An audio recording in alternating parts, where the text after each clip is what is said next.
You know what? College sports just got even more complicated. Now, I want you to follow me on this. I don't want to do this thing where I say, I've been telling people this is how this is going to play out for a while, so I'm going to avoid that. But the screaming sound that you're going to hear will be wealthy people, dudes, that give money to wealthy and blue blood football programs. In fact, the two teams that line up in Ann Arbor tomorrow are not going to like this at all. And they're probably in the end going to get their way. I think they will find political friends that will make sure they get their way. But this is their worst nightmare playing itself out. The setup is this. The NCAA has governed college sports for decades and decades. The NCAA, in terms of its model, is like your neighborhood association. So you pay fees and dues, and then they make and enforce the rules. Nobody likes them, but nobody really wants to do it. You don't want to tell your neighbor to cut their hedges, so you hire the neighborhood association jackass, and they do it. That's what the NCAA has been for decades. Everyone's a member. You pay to get in, and they enforce the rules. Until recently, Michigan told the NCAA to blank off while they were under investigation. Their head coach, who's now the head coach of the Chargers, told them to blank off. The answer from start to finish while Michigan, for example, was under investigation is get out of our face. Go away. We're not listening to you. So they were under investigation for everything from computer hacking, no joke, to recruiting violations to spying. And the answer across the board was blank off. You're not needed here anymore. In other words, Gladys from down in the cul-de-sac, who's the head of your neighborhood association, says, Mr. Ward, you have to cut the hedges. Gladys, blank off. And you let the hedges go. And in fact, you put a car on blocks and a boat in the driveway, that kind of stuff. You just tell them to screw off. We don't listen to you anymore. That's what Michigan did, and that's what other blue bloods do. Well, it's really gotten weird now. So before Michigan had said blank off, for example, a court had ruled that players can make money. This was a case, a legal case. When you hear name, image, and likeness, it's not just something made up recently. It dates back to a very famous court case involving a basketball player whose likeness appeared in a video game. It was a legitimate legal case. It was a legitimate concern on his part. So that turned into rich people giving football players money because they wanted better football players at their program. That created a lawless setup, and nobody now knows if the NCAA even matters at all. Like, nobody knows who's in charge of the rules because the rich guys just say, we'll just play by whatever rules we want. So nobody really knows what the infrastructure is. That's just a background, because the legal case is even more compelling now, and it's scaring the heck out of your professional football team down the street, because they're not going to like this at all. So Michigan tells the NCAA to blank off. And then to set that up, and I think this is a fair way to set it up, because you have the one percenters, the haves are getting everything they want until federal court stepped in. And then the mid-level programs and above, the Texas Techs of the world, the Oklahoma States of the world, can't quite figure it out. So there's this weird setup this past week. Oklahoma State had the QR code thing. One of the dumbest ideas I've ever heard. But they're desperate. They can't just make 3 phone calls like Michigan and Texas and have rich sugar daddies give their players whatever they want. They just don't have it. The base is not there. So Oklahoma State decides to do the opposite of Michigan. They decide to follow the rules. And the NCAA says, listen, this is a dumb ruling, but those QR codes that are on their helmets, remember, they're going to do 1.5-inch QR codes. The NCAA stepped in and said, you can't do that because that's a commercial exchange. That is, in essence, advertising, and that's not by the rules. I think, had that been Texas, they don't need it, but they would say blank off. Had that been Michigan, they'd say blank off. If that was even SMU, they would say blank off. Oklahoma State said, oh, man, our bad. Sorry about that. We won't do the QR codes. They were doing the QR codes to raise money. I find that idiotic that I find it idiotic that they gave in. I find it idiotic that the NCAA would even say that because they claim it's commercial. It's commercialization. Well, the coach is a swoosh on. So do the players. There's a Bud Light ad. The stadium is probably sponsored by somebody. There's commercials all over the place. So who the heck cares if they're on the helmet? Either way, Michigan State said, okay, we're out. There are no guardrails. The rich success, right? The rich success. And then there's the others, like Oklahoma State. And they've got to come up with wacky ways to make money because they can't make the phone calls because they don't have rich sugar daddies. They might, but they may not care enough about football. Cal Berkeley will have rich sugar daddies, but they don't care about football.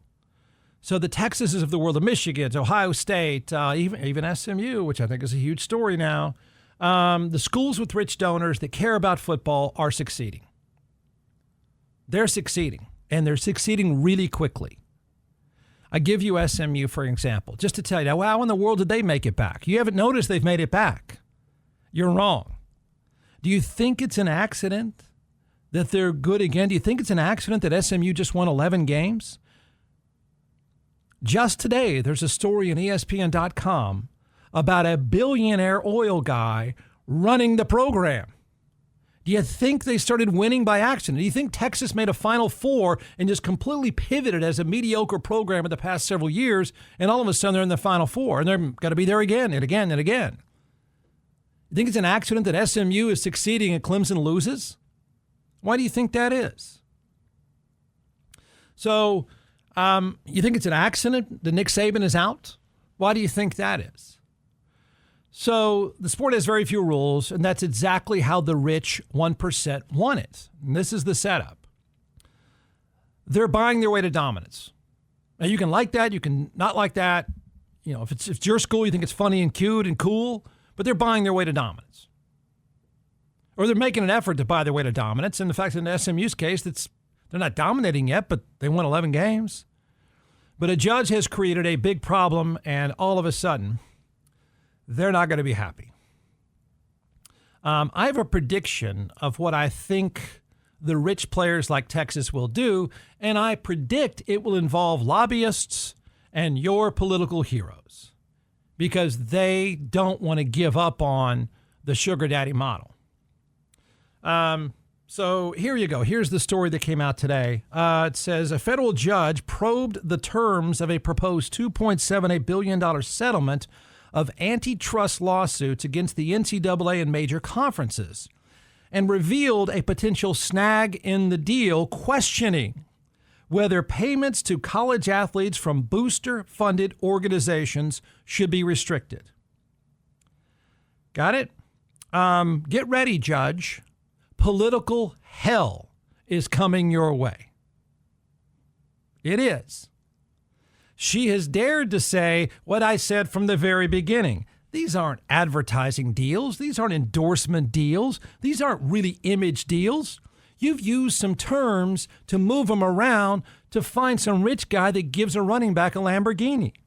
And she questioned it and said, this isn't at all what the description is. She said, talking about booster organizations giving money. It's not at all what the original court case was set up to do. The original court case said if you're in an ad, and it happens. I mean, Quinn Ewers is in a Dr. Pepper ad. Absolutely, by the letter of the law, he would get paid. That's not what's funding most of what's going on. I'm quite concerned about those, says U.S. District Judge Claudia Wilkin. The hearing was the first step of a lengthy court process that could lead to college athletes getting a cut of billions in television revenue that flows to their schools. I raised my hand a long time ago and said, you better settle it this way. This is what you better do. But they don't want fairness. The haves, the 1%, want to be able to beat up on someone else. The NCAA and the power conferences, the Big Ten, the Big 12, Atlantic Coast Conference, and Southeastern Conference agreed in May to settle House versus NCAA in two similar cases that challenged compensation rules for college athletes. The deal calls for the NCAA to foot the bill for $3 billion in damages. This would be damages paid to former and current college athletes who were denied the right to earn money off their name, image, and likeness dating back to 2016. I have no idea why it stopped at 2016, but that's the case. As part of the settlement, the conferences agreed to a revenue-sharing plan that would allow each school to direct $21 million annually to athletes for their use of name, image, and likeness starting as soon as next season if the settlement receives final approval. Look, that's not what it is. That's not what's going on, and that's what she's saying. What are you talking about? I'm reading the definition of an ad deal, and you, slimy guy hanging around the football place because you are a rich tech guy and you want some football friends and giving them Lamborghinis. That's not at all what this deal is. That's not what the case was about. She's right. She is going to have political hell. It's coming her way. How dare you, Judge, mess with our football team? That's what she's going to get. The settlement takes aim at reining in so-called NIL collectives that have sprung up around college sports, blah, blah, blah. The NCAA says this: our position is that pay for play is prohibited. We built well, but in the House settlement, if it is approved, this is the judge firing back, if it is approved, you will be explicitly paying for play or allowing schools to pay for play. So that no for pay for play thing is kind of not going to be there anymore, is it? So they define the rules, and this is what I've said in the very beginning. Everyone, I know you don't really want to care if you're one of the haves, but you do care if you're Oklahoma State and Texas Tech. You do care. NCAA rules define who is a booster and try to distinguish between real business deals. Okay, I pay you for an ad. I pay you to sell a product. I pay you for likeness in a video game. That's a real business deal. That's not what's happening. So she says, trying to distinguish real business deals from NIL payments that are just a stand-in for a salary. Wilkin, the judge, questioned whether it was possible to draw those distinctions while not denying athletes the ability to cash in on their fame. She asked, this is where, Judge, the political hell's coming your way. Is having your team win a valid business purpose? I think that was a tactful legal way of saying this is like a sugar daddy thing. This isn't just winning is it. All right, so what's going to happen? Nothing yet. I take this to mean that she, the judge, is saying what I've said from the beginning. These are not business transactions for the most part. These are handouts. So the powerful and wealthy schools are not going to like this. They don't want rules. They don't want guardrails. They want Oklahoma State to have QR codes on their helmets to try to keep up. That's what they want. They want to be able to just keep going and keep buying and keep reloading and keep buying players away from somewhere else. That's what they want to do. And you can't blame them because they just care about winning. And winning, to be honest, is by any means necessary. It is the opposite of the NFL. The NFL is about the competition and about the sport and about the TV product. College football is about me, screw you, I'll buy you out. So that's why they don't want it. If you were running Texas Football Inc. or SMU Football Inc., you wouldn't want it. So they've said all along, no rules, no, screw that, forget it. No, not going to happen. So the judge is saying the lawsuit is over images and endorsement deals, and that's not what the schools are really practicing. So the prediction is this. And yeah, I do think becomes this big of a deal because they've tasted success. Like SMU, there's a great story today. It's just a microcosm of this whole thing all over again. It is an exact replica of what happened when they were cheating. They liked it. Hey, we're good for once, so we're not going to stop. They get busted. At the time, it was cheating. Now it's perfectly legal, and so now they're going to say, wait a minute, we're good again. We've got some rich friends who just want to buy guys.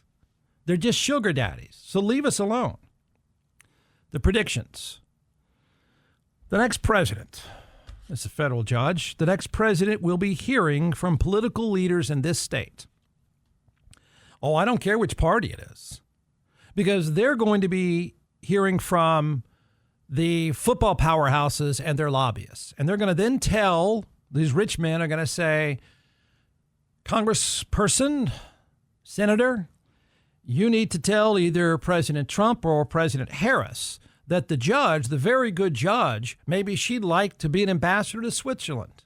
Maybe she'd like a direct path to the Supreme Court, or maybe if she doesn't follow along, how about she get impeached? Big money is involved in college football. Big money doesn't want to be told it can't be involved in college football. Big money doesn't want any rules, especially now that these programs have had success with the way it is. And big money, as you know, controls your political heroes. I don't care which party. I don't care. They're not going to like where this judge is going. Can't believe it's taken this long for someone to say these aren't business deals, but that's exactly where this judge is going. And I suspect that she's going to have great opportunities presented to her, I bet. You mean I'd get out of the legal profession to be an ambassador to Switzerland? That's exactly right. It's simple.